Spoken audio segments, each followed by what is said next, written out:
ವರ್ಷಗಳ ಏನು RCB ಅಭಿಮಾನಿಗಳ ವನವಾಸ ಇತ್ತು, ನಮಗೆ ಟ್ರೋಫಿ ಇಲ್ಲ ಅನ್ನೋಂಥ ಕೊರಗಿತ್ತು.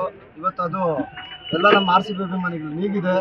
ಇವತ್ತೊಂದು ವಿಶೇಷವಾಗಿ ಒಂದು RCB ಅಭಿಮಾನಿಗೆ ಒಂದು ಸುದಿನ ಅಂತಲೇ ಹೇಳ್ಬೋದು.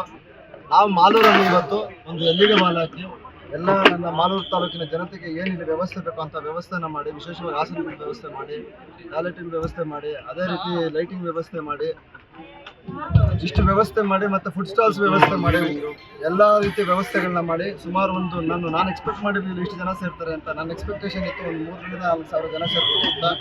ಸುಮಾರು 10,000-15,000 ಜನ ಸೇರಿದ್ದಾರೆ ಇವತ್ತು. ನಾನು ಇದನ್ನು ಅನ್ಕೊಂಡಿರಲಿಲ್ಲ RCB ಅಭಿಮಾನಿಗಳು ಈ ಮಟ್ಟಕ್ಕೆ ನಮಗೆ ಏನೋ ಈ ನಮ್ಮ ಕಾರ್ಯಕ್ರಮನ ಯಶಸ್ವಿ ಮಾಡ್ತಾರೆ ಅಂತ.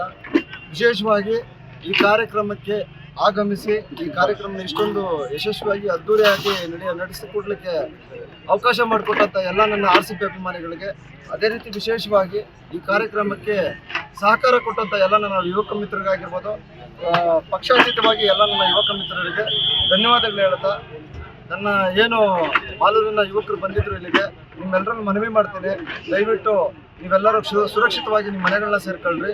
RCB ವಿಜಯೋತ್ಸವನ ನಾಳೆ ನಾವು ಏನೋ ಆಚರಣೆ ಮಾಡೋಣ. ದಯವಿಟ್ಟು ರಾತ್ರಿ ಎಲ್ಲ ಯಾವುದೇ ಕಾರಣಕ್ಕೂ ಏನೋ ಮನೆಗೆ ಹೋಗದೆ ಅದು ಸಂಭ್ರಮಾಚರಣೆಯಲ್ಲಿ ತೊಡಸ್ಕೊಳ್ಳೋದು ಸರಿಯಲ್ಲ.